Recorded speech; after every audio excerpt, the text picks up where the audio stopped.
Inaabahan ng grupo ng magsasaka ang posibleng epekto ng pumapasok na imported rice sa bansa.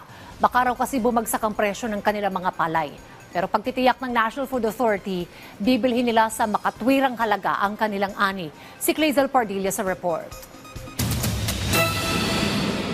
Simula pa lamang ng anihan pero nangangamba ng Federation of Free Farmers sa epekto ng pumapasok na imported rice sa bansa na pinatawan ng mas mababang taripa. Umpisa pa lang ng anihan, bumabagsak na kaagad yung presyo. Yung last harvest season, umabot pa kasi siya ng mga 27, 29 dry palay. Sa ngayon, ang equivalent na dry price naglalaro ng 23 to 25. Medyo manipis na, no?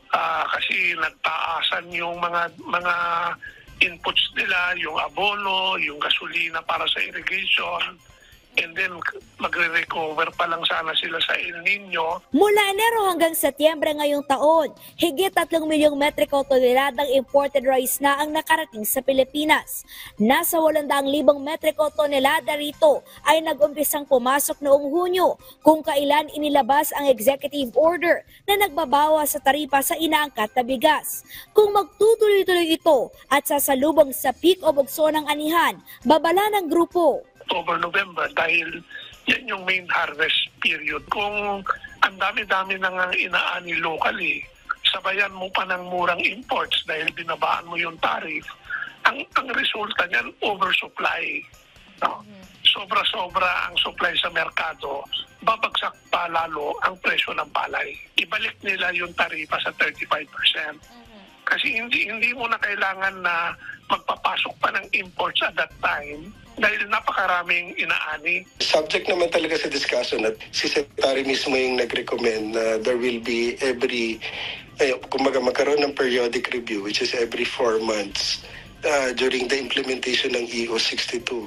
But this is a very early stage pa to really determine yung impact ng EO 62 sa pricing at sa effect sa farm gate price. Nakahandaan niyang National Food Authority na bilihin sa makatwirang halaga ang ani ng mga magsasaka.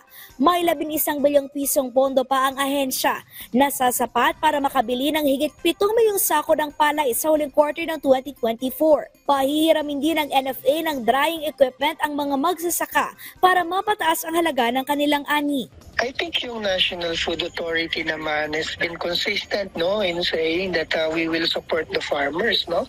In fact, right now, kahit sabihin natin dumadating na, we're still buying at 23 pesos per kilo ng fresh, no. And then we buy as high as 30 sa clean and dry. So, yun lang yung maaasahan ng farmers natin from the NFA. Yung price na yun is more than enough for them to kumita ng maganda. Binibili ng NFA ang mga palay para gawing bigas na ginagamit sa mga relief operation ng pamahalaan tuwing may kalamidad.